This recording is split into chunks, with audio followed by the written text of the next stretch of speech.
Hello, everyone.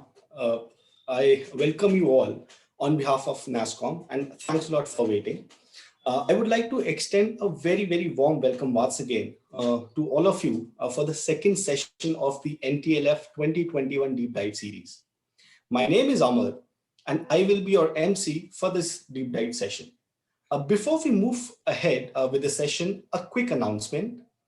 You may post your questions and you may post your questions in the Q&A sections while addressing it to the speaker. Now, not taking much of your time, let us step into our second deep dive session conducted by a powerful leader, Kalyan Kumar B, CTO and Head Ecosystems HCL Technologies, who is joining us to talk about a very prominent topic, embracing disruption in the workplace technology, people, and culture. As a visionary, KK drives product and technology strategy across emerging technologies. He is responsible for enabling thought leadership, driving the exploration and incubation initiative with the startup ecosystem, and identifying new technology alliances. Followed by KK's session, we will have a fireside chat. And for the fireside chat, we will have a distinguished guest, Mr. KV Deepu, who is President and Head of Operations and Customer Service, Bajaj Allianz General Insurance Company. He has led numerous industry leadership projects as the head of operations, communities, and customer service at Asia's leading general insurance company. Mr. Deepu forefronts the digital transformation drive at Bajaj Allianz GIC, leveraging startups from fintech, insurtech globally, while leading a team of close to 1,600 people in 170 locations. A management graduate from IIM Lucknow, he joined Bajaj Allianz GIC in 2016 after a stellar career of nearly 20 years with GE Capital. Without further ado, let's begin with the deep dive session. Join me in welcoming our speaker, Kalyan Kumar. Thanks, KK, for joining us. The stage is all yours now. Thank you, and good morning, good afternoon, everybody. Nice to catch up with all of you. I'm just going to pull up my screen so that we could have a conversation. And I hope I could address some of these newer conversations which are happening in the industry. I'll just try my best to share my perspective. Maybe I will get along and maybe start off with some perspectives of what's really happening in the market. One of the key things, if you really start to see, is disruption is here to stay. And this is, I think, in the last 18 months, what the world is slowly starting to realize, and especially in the last 12 to 15 months, is that we are in a very unique situation, correct? We are in a situation where we continue to evolve and adjust, and we have to embrace agility and adaptability at every small thing which we are doing because of the current situation which we are in because of the pandemic. And just to tell you a story, this was in January last week, and I was in Davos and I was listening to this great futurist called Yuval Noah Harari. And he said, of the 21 things you need to watch for in the 21st century, pandemic is going to be one of them. And look what happened 4 weeks after what that statement made. Pretty much the whole world came into a lockdown and a shutdown. And it's not about shutdown and lockdown, but it's about this whole procedure of lock, unlock, continuous fluidity, which is happening in the world. And this is going to be here to stay. And if you really start to see what's happening, this is becoming a center theme of every aspect. So which really means that there are newer ability to address this disruption, which is all around how do you leverage digitalization? How do you take mobility? How do you embrace automation? But really bring these three aspects. It's all about humans, it's all about people, it's all about us. And how is the new workplace? Pretty much like today I'm in a hotel lobby today because I was shuttling between two different locations. This is my new workplace now, correct? A lot of people, home has become the new workplace. In many cases, it's on the road, it's become the new workplace. So I think ability to take work and be able to put them in a single unified cohesive, adaptable environment is becoming extremely important. That's where technology plays an important role, but it really brings two more very important aspects, correct? One is, how do you embrace the workforce, which is Gen X, Y, Z, millennials, all the newer types who have different level of digital dexterity? How do you adopt them? How do you get them embraced into the new operating model? And then the third key thing is, how do you build a workplace of trust, correct? And if you go and talk to a lot of CIOs and CISOs, their biggest this thing is, hey, I'm all about security, compliance, and trust. And I think in a further conversation we're going to have with Deepu, we're going to ask some of those perspectives from him. But now, on other end, you need to get work done, but you need to also build a trust model, correct? So how do you really start to build that? So hence, this is going to become extremely important in this new scheme of things. So the way I really look at this whole piece is that adaptability and action create opportunities. But however, to do that, you really need to build two things. Technology will enable the change, but it's the human insight which will drive the change, correct? So you see a lot of talk about cognitive AI, power peers, immersive workplace, literally teleportation, IoT powered smart spaces, uh, emotional AI and things around that. But then you have a lot of other aspects around human driven insights, correct? How do I get nano personalization? How do I move towards an experience centric SLA, or what we really call now is the XLA? How do I get gig economy? How do I get talent in a consumption based model? How do I really adopt the gig economy model into the enterprise? How do I bring people analytics and things around that? So those aspects are really going to become important. So adaptation of technology and the human around that is going to be the entire key focus for us going forward. So if you really start to look at the new ways of working, and one of the things which I really went through pretty much in our own organization with our customers and in the conversation is, there's a lot of a pro and a con, correct? So the world is moving away from work-life balance to doing work-life integration, correct? How do I integrate and be able to bring different aspects? It's no more like you have an 8-hour work life and you say, okay, I'm going to work 8 hours a day and I'm going to do something else in a different this thing. Now the whole shift is about, how do I make sure that me as an individual, leveraging technology, leveraging human insights, I'm able to adjust and make sure I integrate my work life, and I have my priorities set of when do I need to focus on home, when do I need to focus on work, when do I need to make sure I do my school drops for my kids, pick them back, or take care of my family or elderly or anyone who in need. And then I'm able to still work around this whole thing. So I think organizations also need to evolve and modernize their workplace and make them human centered. So there's a big theme around, there's a lot of pros, correct? High productivity, cost savings, but look at the human aspect to this. How do you ensure people are motivated? You address security, productivity, burnout. Humans are social animals, correct? We need social connects. How do we make sure we still find a flex operating model? I'm a big believer that you still need people to meet face to face at some point in time and at a regular interval. So you have to create this new operating model or the new ways of working. And the way I really look at this whole world is what we call is the future of work is fluid, and hence the future of workplace has to become fluid. So it's very important to distinguish between work and workplace. You can work anywhere, anytime, any location, still deliver value. Workplace brings a lot of social aspects to this. So one is, how do you get digital workplace, which is how do you enable remote work in a true sense by creating future ready, liberated, user centric, intelligent, immersive, and a democratized model. That's what we use the word fluid. But how do you balance between remote working and back to office? And I think it's important, we need to bring both of them together. You cannot choose one or the other.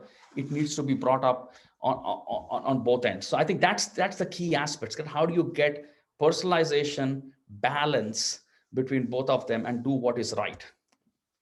So I know a lot of our folks are in India and following some cricket playing this thing. I really look at the situation, especially when COVID hit. It's like losing a toss in up north of England, like Headingley, correct? And then you have been put into bat in a cloudy, overcast conditions. That's the reality which we are all in, correct? You walk into a situation, you have to bat sessions, you have to bat innings, you have to evolve over a period of time. It's exactly the same notion. If you could adopt the concepts of how do you plan a 5-day game, correct? It's the way you would plan your strategy, but you plan a game, but you keep changing strategies by sessions, correct? How things evolve, how situations change, who's doing what, and a lot of those other aspects, correct? So hence it's becoming extremely important for us to understand this whole motion. And sometimes I use the cricket theme to explain, because there's nothing better to teach life than a test match, correct?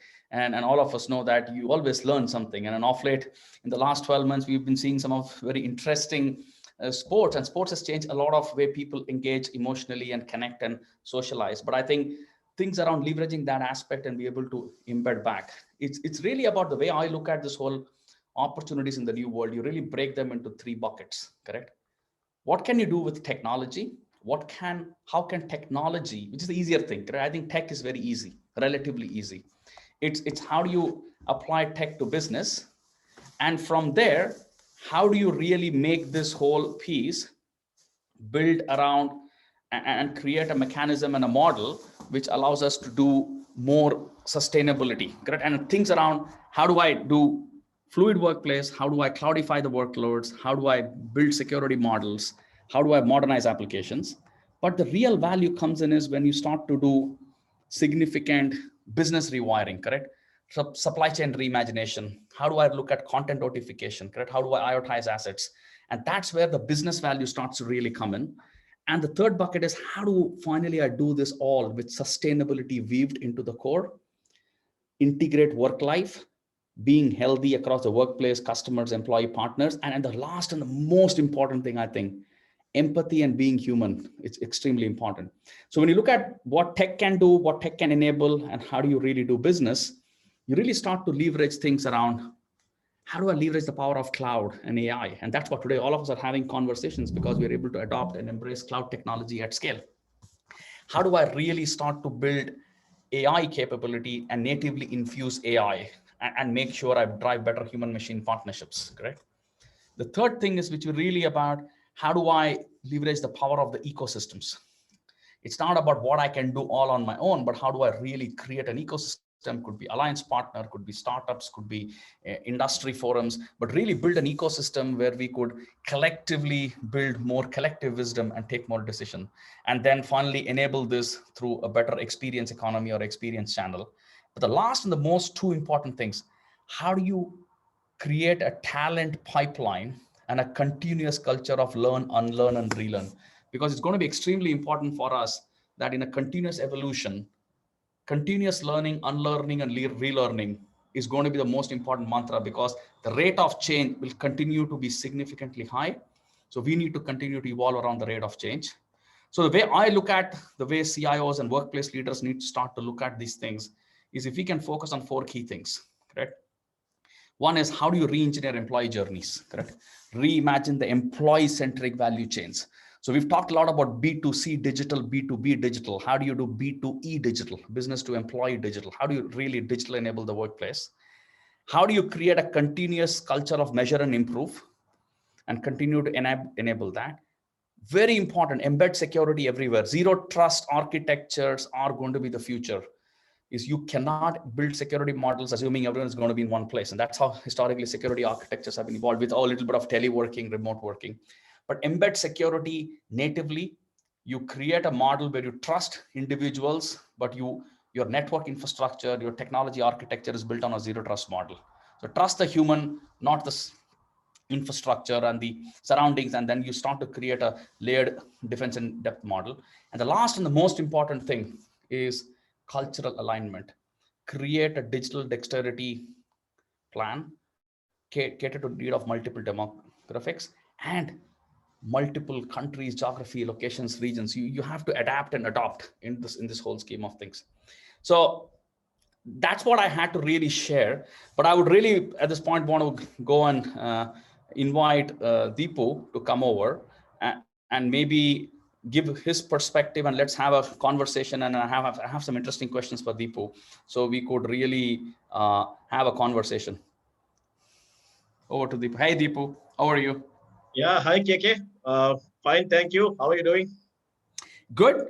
As you see, I am really shuttling around on my workplace now, correct?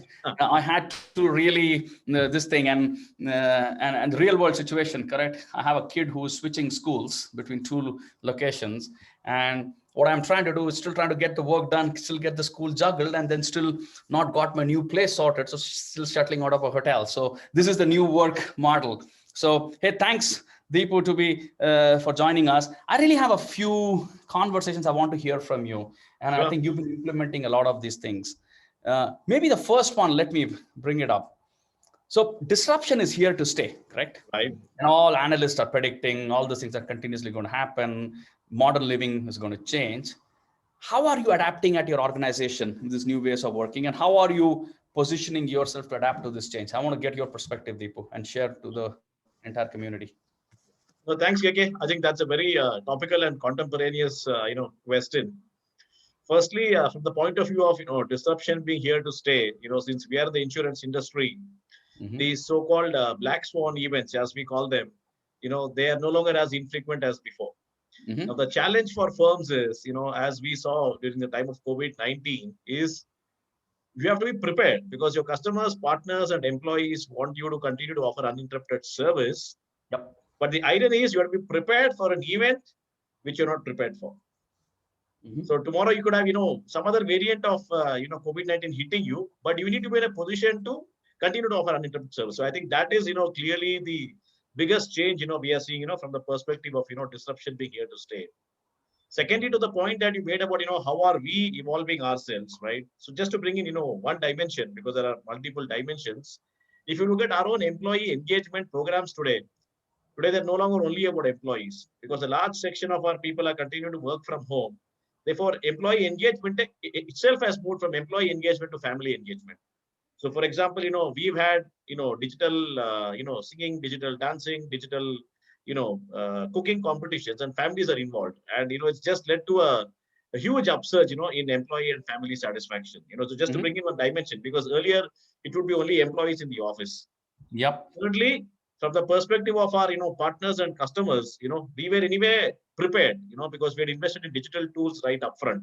So, for example, when contact centers had to be shut down, during the lockdown, we were able to seamlessly, migrate all our customers, to our digital servicing channels, our AI-driven chatbot, WhatsApp, mobile app, customer portal, so on and so forth. Similarly, when it came to our partners, we have given them tabs and apps, and they could continue to offer services to customers using these digital tools.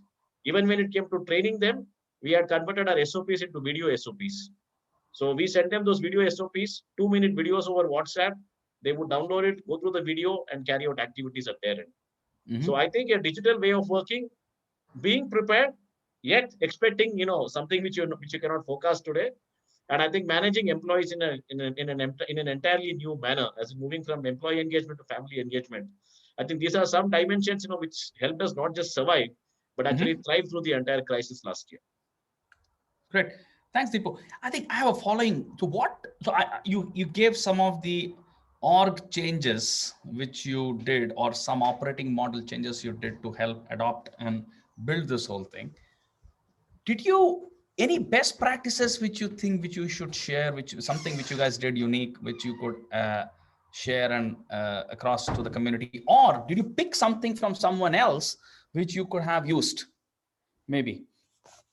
Again, a good question, KK, because I think the whole idea of these conversations is, to share and learn, from one another. So, from a customer perspective, just want to share a few best practices. So, what happened when the pandemic hit us?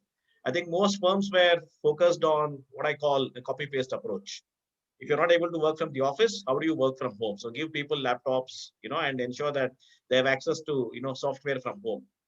But what we also realized at that time is, in order to be a real winner and in order to ensure that we met customer needs, we realized that there were a lot of customer needs which were not articulated by customers.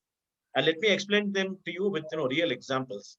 So when the lockdown was imposed, all of a sudden, And customers, for example, those who had simple ailments, cold, stomach ache, headache, and they couldn't go to doctors. Either there was a lockdown and they couldn't step out, or hospitals were, prioritizing COVID-19 patients.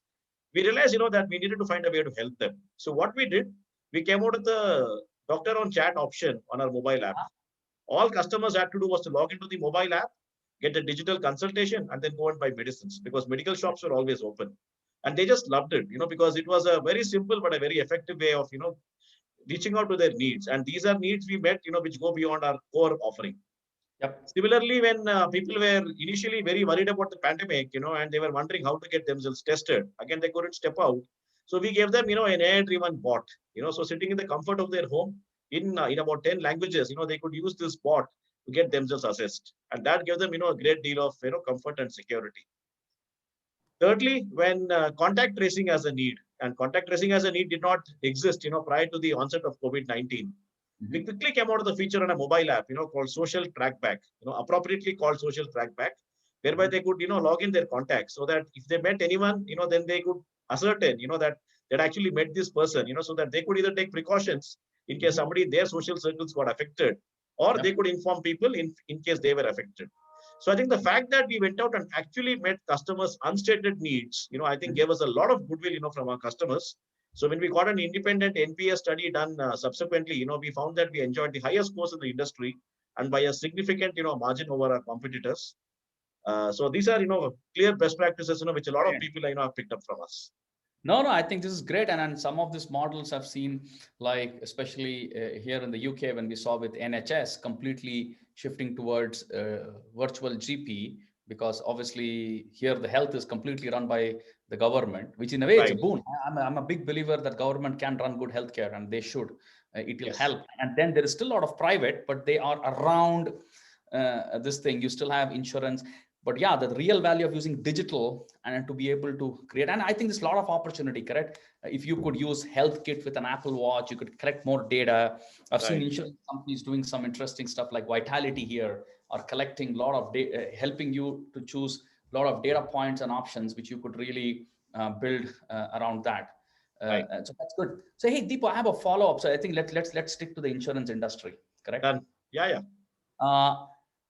The industry needs human contact. Thank you.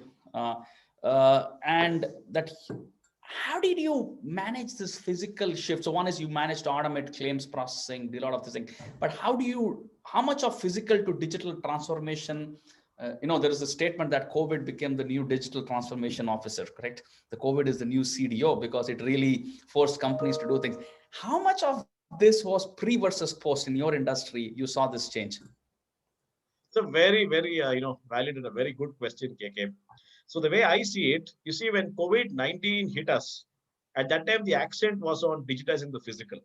And as I said, because we were a player, who had, embarked on that journey significantly prior to the advent of COVID-19, we were able to sail through, the entire crisis, almost as if it was a breeze. Now, subsequently, to the point that you made, in terms of human contact, you see what happens is digital assets, they can be clinical, they can be efficient, but then customers need a healing touch. They need care, they need empathy, especially in the insurance industry when you're approaching people only when you have a problem. You crashed your car, you want to go into hospitalization, right? There's been a fire in your property. You need a healing touch. So then the action shifted from digitizing the physical to humanizing the digital. And the whole idea was, how do we blend, the science of AI with the art of customer centricity to come out with, what we call human-centric AI. And let me just, give you 2-3 examples, of how that happened. For example, let's look at our bot. Our bot is an AI-driven bot, and a bot can basically service you from what it has been taught. But in case the customer asks a hitherto unprecedented query and the bot is not able to answer, the customer is not asked to terminate the chat. It's not as if he's asked to call up the call center or go to the website. The bot will say, let me just transfer you seamlessly to a human being. So a human being takes over and carries it through. So for the customer, it continues to be a one-stop transaction. And studies show, NPS studies show that if it's a one-stop transaction, the score can be as high as 96. But just break it into 2 steps, and the NPS can fall dramatically to as low as 65. So that's clearly one area of, how we use, the combination of man and machine. Let me give you one more example. And since you spoke about healthcare, right? Because health insurance is something which touches the heart. right? Because it's the human being is personally involved. So when our customers, went in for hospitalization, we figured out that they were typically worried about two factors.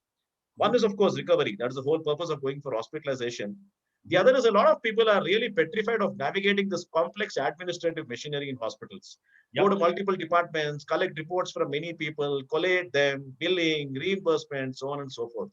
Yep. So Yep. we came out with what we call a phygital model. We had a virtual relationship manager, and we did this as a pilot, in select hospitals where we had a high footfall of our customers. So he would call up these customers and tell them saying that you please focus only on recovery and I'll take care of this paperwork and servicing. And he would do that digitally using his device. And customers were so wowed by this because they had to only focus on moving from illness to wellness that when we actually got an NPS done on this, we actually got a score of 90 without a single detractor. So these are just two examples, which show that AI or digital care, blended with human centricity can actually take you places. And I think it's very likely to be the new model. That's interesting. That's really interesting. So I will ask you one more question, and then I'm seeing Well, some questions coming up on the Q&A panel. done. And Rita, I hope it's okay. We can pick some of them also. Is that correct? Right. So Right. yeah, do that. Great. So let me ask you. Okay. So now we covered the industry. We talked about this. I wanted to bring the topic which I was talking before, and I think you touched a very interesting point. The example you gave was how do you humanize digital? It's about how do you take tech and embed human insights. You really gave a brilliant example. The next one, which I was really thinking about, was how do you really look at, and this is a question which is in the chat. Let's take that one. It's from Kumar Venkatesan. And he says that what's the aspect of risk planning on the track? Are we missing something in our enterprise risk management about a disrupt, or so the question is, when we say this is about a disruption or a black swan. So let's put it, let me phrase this question in a different way. His question was that insurance is the best example of managing risk. You're in the risk management business, correct? How do you see this changing with this whole pandemic, this new black swan event? Are you seeing fundamental things changing, the way underwriting is happening, in the way things are happening, and what's changing in your industry? And also, how is that being reflected in the way you do enterprise planning? Any insights on that? Maybe that's something you could take the question. I'll take the another one. Yeah. No, I think it's definitely a good question, by Kumar, because I think what the pandemic has done, is basically thrown BCP plans into disarray. So I think people are saying that, if we can be caught unawares, how do we ensure that, we are better prepared, the next time round? So this is, what we have kind of learned, based on, our experience.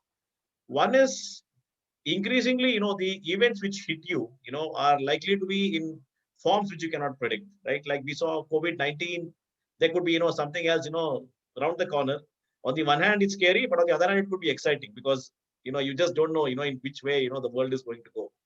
So from a preparedness perspective, what we have seen so far is you need to ensure that you are present in an omni-channel manner.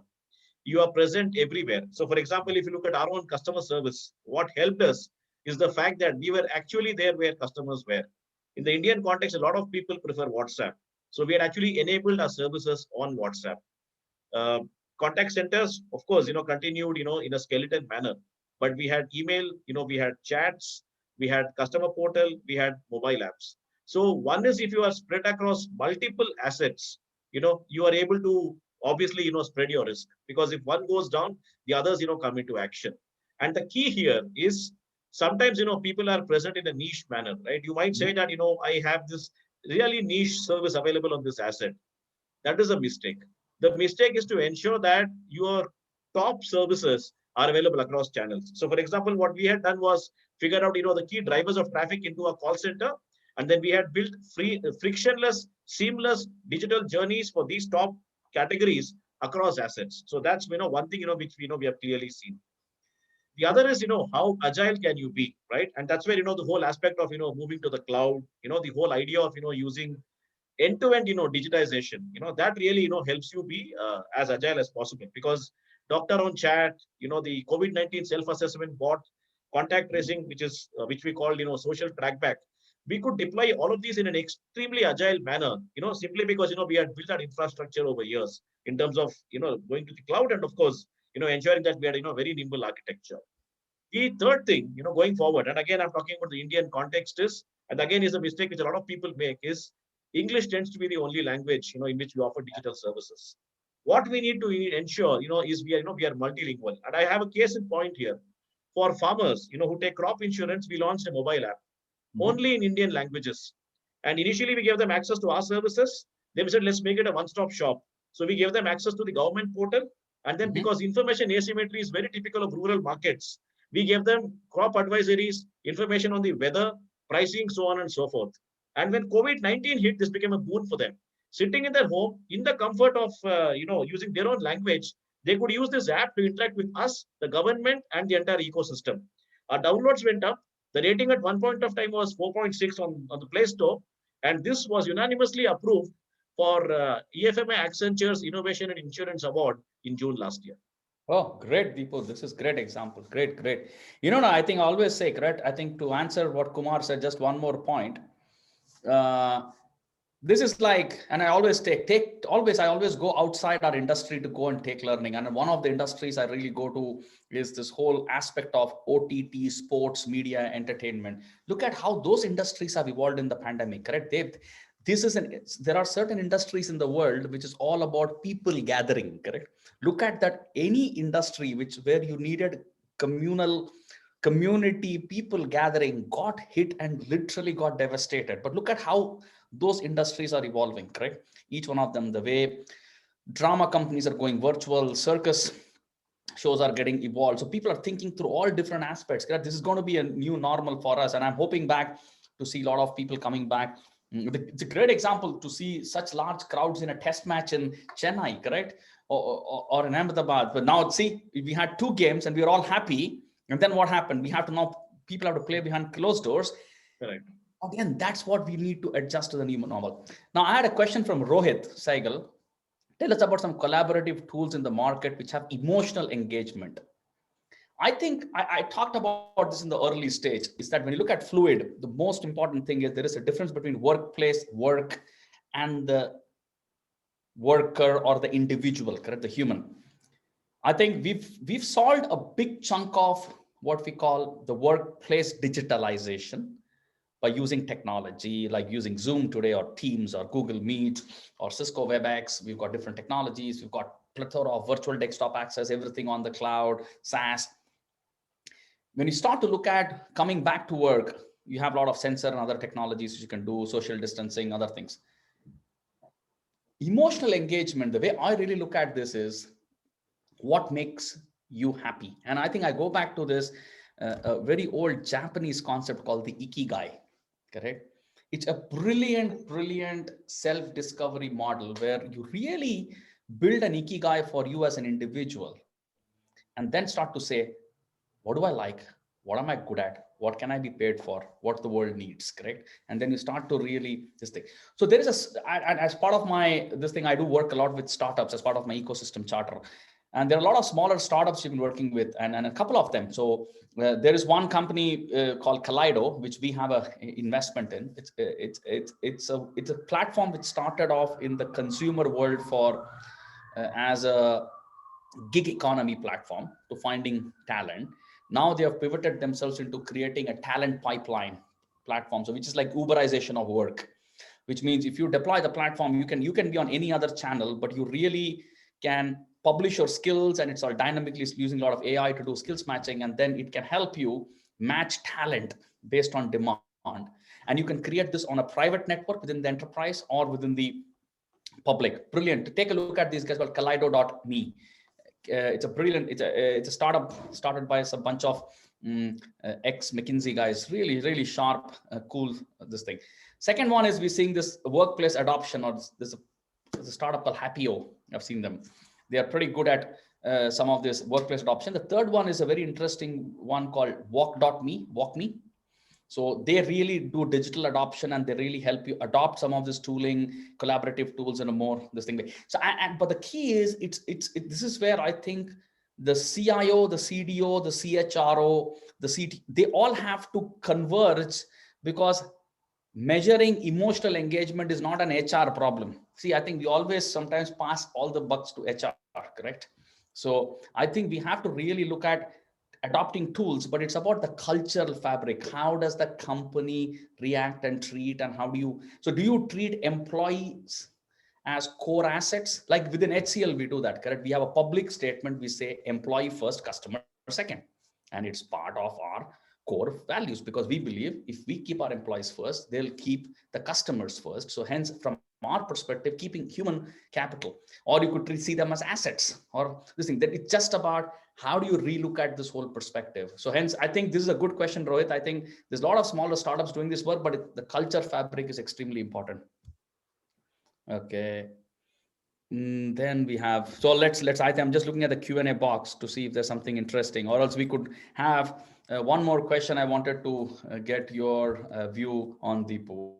Sure. Is, with the hybrid ways of working becoming the norm, what is your view on security, risk, and compliance? Because in your industry, you're highly regulated. You've got IRDA, plus you being a global company, you are also put with some global compliance, because you have joint ventures. You have to do Indian this thing. You have to take care of other markets, because you have to be reporting back to from a corporate perspective.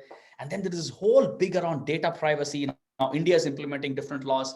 Your parent company is governed by one of the most complex GDPR regulations which you could ever think from a joint venture standpoint. How did you evolve that, maybe in the hybrid work? Maybe give some of your perspectives on that. Yeah. No, I think it's a very relevant question, given the world, we work in today. Firstly, KK, you are right. Ultimately, it's about ensuring that, you meet, everybody's requirements, and there is just no space for compromise anywhere. And obviously, it is done, with a zero tolerance approach. So whether it is the law of the land, whether it's the regulator, whether it's, the parent company's norm. So you just have to adhere to all of them. So one, of course, you rely on good governance and, of course, a very clear structure, right? Whether it's compliance, whether it's risk, whether it's information security, you have the apparatus, in the organization, and you have, strong governance in terms of, ensuring that happens. So that's clearly point number one. Point number two is percolating it down to the smallest level, right? How do you ensure that the tone at the top, has an echo at the bottom? So therefore, it's about two things, two dimensions. One, of course, is investing in tools, right? You just need to ensure that every asset of yours, is monitored, because today there's a huge risk when you have everybody working in a scattered manner. But more importantly, I think going beyond the tool, very often, if you see mistakes which have happened, they've happened because human beings have committed errors, either by choice or by chance. So therefore, how do you ensure that, you continuously, bring in deterrence and continuously, keep on training and orienting people? I think, that's played, an important role. Now, the good thing, KK, is, while we all have been talking about the pandemic and, we all have talked about work from home, and we've talked about multiple dimensions, it's typical of the human mind, to talk about what you hear and to forget about what you don't hear.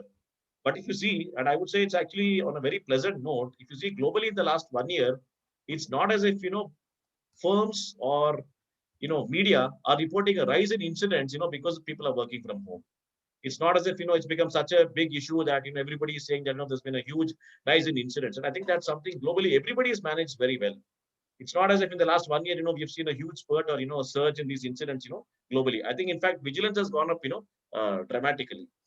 So a combination of tools, and, continuous, training, is what has, helped us. And also when it comes to people, there is an extremely strong, reward and penalty mechanism. Those who, because what happens typically is you tend to focus on the penal side of things. But I think a strong focus even on the reward side of the equation also helps, convert this from a symbol of fear into an integral part of the culture. So I think those dimensions, have really helped us. Oh, that's great. I think thanks, Deepu. And just to add on this, so what we've done is we were one of the earliest adopters of implementing the zero trust model on the IT platform side, which allowed us to make sure we trust the employee, but then build the defense in depth to make sure. See, the single biggest risk which people now have is home Wi-Fi network. What people are not realizing is that is a single weakest link in your entire chain. And if that gets compromised, in many cases, the whole thing gets compromised. And that's where we're thinking around, how do you extend SD-WAN to home? or create that whole SD-WAN endpoint to contact centers. Correct? If I'm doing claims processing, and that system, I can get into that and compromise your system, correct? And if I have an authorized login, so I think that's where people are starting to see, how do I make sure if the agents are operating in a remote way, how do I secure it more, make it more interesting? So I think this is going to be a very important. There is a question again on the box, Sai Ishwar. What's pandemic's biggest takeaways that could be permanently implemented in HCL Tech work style, and which of these could be adopted by smaller companies? So let me take this, and then I have another question for you, which is coming up. I think good. Sure. So Sai, I think what we've done is, because if you look at our business, HCL, it's not just in IT services. If you look at HCL Tech overall, we've got three distinct segments of business. We've got IT and business services. That's where we might look very similar to a lot of other IT services companies as a GSI and MSP. We have a completely different set of our business called engineering and R&D. Correct? And there we do beyond IT, correct? Mechanical, aero, auto, industrial, VLSI, things like that. And then we have a software products business, correct? And it's interesting that a lot of people don't realize we are one of the 15th largest software company in the world. Building software products is a significantly $1 billion plus business. Completely different needs for three different parts from a work style perspective. Could I do a lot of application development work remotely? Yes. Things with cloud? Yes. Can I run very complex network, mission critical infrastructure operations, command center? Partially, yes. Can't do. I still need to be in a more secure zone. Can I run security operations SOC completely remote from home? No, because that's where I'm taking some very critical decisions for a customer. I need to still have people coming back to work. Can I do hands and feet, smart hands, digital workplace enablement from a hands and feet perspective? No, I think we still have to. So you will have a hybrid work style. Can I do more? And then how do I ideate? How do I do daily stand-ups? How do I do scrum teams? You can do everything technically remote. The question is the human, the social aspects, correct? You will not be able to get those things brought up in one place. So there you have to adopt a hybrid model.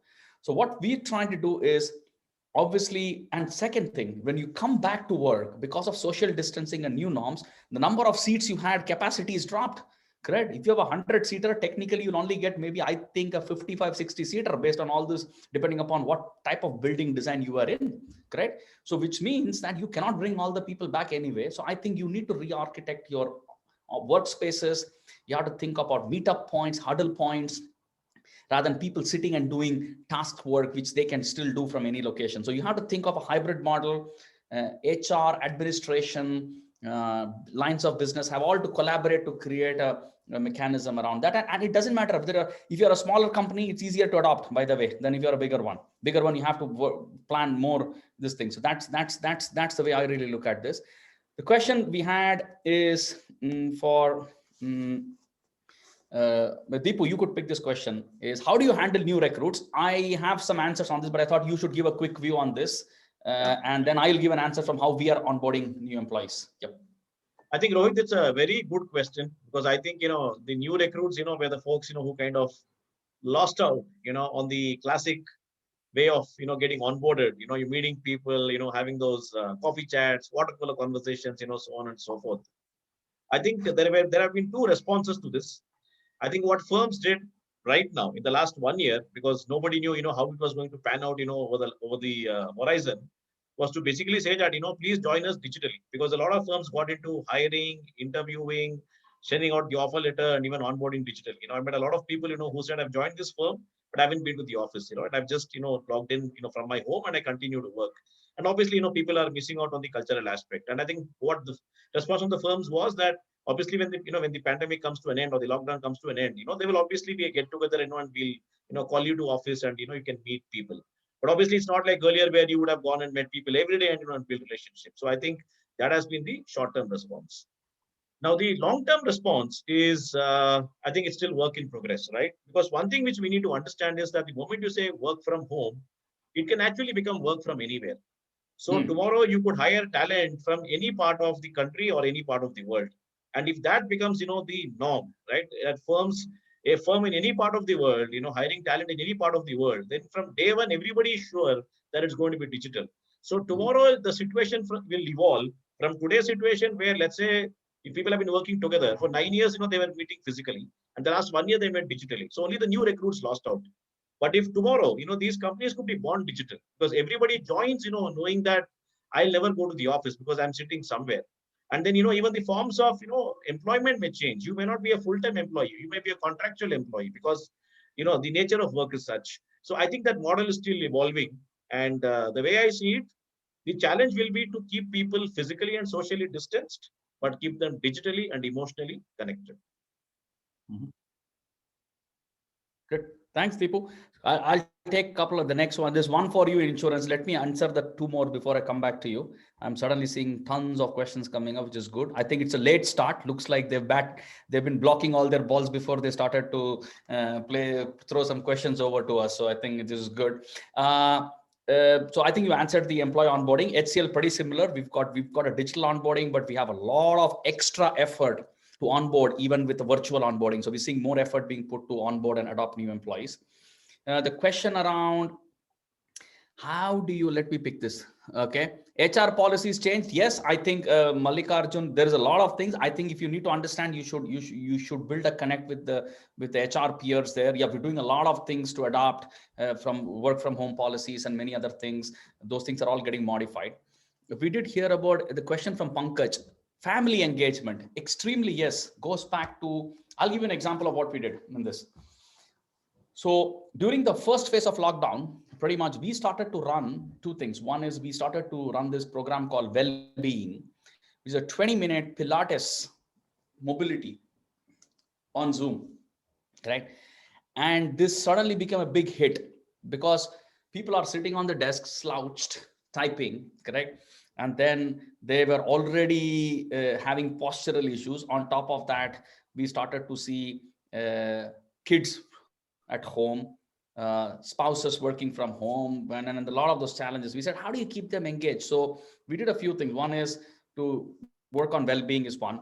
Then we started to run a lot of this family clubs and a lot of those other engagement aspects in the first phase of lockdown. Then what we said, we started to extend that with HR now, figuring out if home is where a lot of work is happening, how do you make sure you extend and integrate? So work-life integration, flexible working hours, making sure that depending upon if there are multiple spouses working in the same work hall, so we'll be able to do a lot of those things, correct? So if as a company, it's extremely important that you include your employees' family in that whole engagement life cycle, because they're going to be extremely critical. And some of the tactical things like technology standpoint, we've encouraged people to subscribe to secondary broadband at home for work, because we realized if kids were going to school from home, correct, your spouse is working, you've got other people at the home streaming Netflix and Amazon Prime and everything.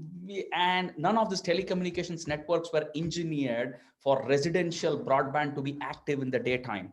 They were all designed to be off-peak afternoon heavy load, and the central business districts were taking heavy so even the telecommunications network architectures have to go through evolution, correct? And I'm seeing this in a lot of even developed economies, correct? The way they planned and evolve those things. So yep, so a lot of this evolution happening. Employee engagement, we said. Let me quickly see. I think we have 5 minutes left, but I'm going to see if I can pick a couple of more questions from last 1 year experience. Okay. Yes, employee are the best practices for asset management. I think what I'll do is, I think there's a question for you, Deepu, you should address. Insurance being a business with great scope among masses, how do you plan to take digital initiatives to masses with constraints of internet and technology requirements in a country like India? Correct. I think you have explained the language, but maybe some more insights of how Right. maybe that you can pick up. Right. No, I think Sridharan, it's a good question because, of course, in India, we have to operate with, huge, diversity in terms of digital maturity, as well as, languages. So one is, in terms of our reach, what we have done is, we have something known as a virtual sales office. We don't have a brick and mortar office. The executive on the tab, he does everything, whether it is filling up his attendance, whether it is, reaching out to customers, whether it's reaching out to partners, right? He does that. So I think that's clearly, one area, by which, we're able to reach out to customers. The second, as I mentioned to you, is in terms of being multilingual. I told you about, for example, our app for, farmers, whereby we had come out with an app, using Indian languages. So that's clearly, one area which has helped. Similarly, if you look at a lot of our customer servicing, the AI-driven bot that we had, whereby customers could get themselves tested for COVID-19, that was in multiple languages. So I think the idea is to ensure that one, we offer our services in all languages across the country. That's clearly, one point. And the other is, in terms of, the point that you asked about internet and technology, how do you, for example, come out with two versions of your app? So we have a light version of our app where you only have 2G. So the idea is, whether it is 2G or whether it is 5G, right? How do you cater to different segments of customers? So if you have, assets across the maturity curve on one axis, if you take it as the x-axis, and on the y-axis you have language, and you combine the two, you are able to have a plethora of options which take care of the entire set of customers. Right. I'm just picking other questions. Okay, I think we've got 4 minutes left. We can pick maybe one more question, and some of those questions we'll be more than happy to answer offline. I'm just seeing this. When vendors, okay, which employees are best practices on asset management and recovery? So it's a quick, I'll give a 30-second answer. Asset management approaches have to change. I think companies can follow two models. If you implement zero trust, which means that you can have any asset which can get connected and you can completely ensure that that asset is treated like a, so I think the best way to do this is treat every asset like a BYOD asset, correct? Then what happens is then you're implementing an architecture which allows you to have any flexible asset model. I would still think that I won't consider asset recovery as a big problem, but it's the data in the asset which matters more. So securing the data becomes more than the typical asset which you have. So that's my quick view on KK, that. sorry to you can kind of come in. I have to drop off because of something starting sharp at 5. So, oh, lovely. So can I take your leave? What we can do is that I think we have done with this thing. And I think so we should hand it back to Richa now. I think, and I will answer a couple of questions on chat. And then I think, and Deepu, really thank you for your time. It was really, really insightful. I'm really pleased to have this conversation. I think you gave a lot of insights and inputs. So looking forward to speaking to you soon more in the Absolutely, KK. The pleasure is likewise. Your presentation as well as the questions were fantastic. So I look forward to catching up with you soon. Thank you. And thank you to the audience for being very, very interactive. Thanks a lot, Deepu, for your time. Thank you so much, Amar and Richa. Thank you. Bye. Thank you. Thanks, Deepu. Bye. Hey, Amar and Richa, over to you if you want to do the closing. So, sure. So, KK, Deepu, thanks a lot for your time. Thank you for sharing your expertise, experiences, and insights with us. I'm sure participants have a lot to take back with them. To talk about, just a few lines on the sessions that we just had. And I believe in the last 1 year, though we have seen, disruptions happening at the technology front, and everybody's talking about it. But we have also seen a new meaning and importance to the word empathy. I think that is what kept the businesses running in these difficult times. And with this, I thank you once again for your time, and thank you to all participants for joining us here today. For the participants, we have more such sessions coming up in the future. If you want to have more information on that, please keep following NASSCOM on LinkedIn, Twitter, and Facebook. Thanks a lot, KK, for your time, and look forward for more insights and more sessions in the future. No, thank you. Thank you for having me. And it was a great pleasure talking to a large set of audience and looking forward to connect. And anyway, I'm and apologies for me being in a different location. This is the new work-life integration situation. And I'm really, before we leave, I think we all should be thankful to all the frontline essential workers and everyone else who are making sure that our world continues to run even in the current situation. So good. And have a great day and look forward to talk to all of you. Thank you, KK. Thanks a lot for your time. Thank you. And thank you everyone for joining us today. Thank you. Bye-bye. Bye-bye.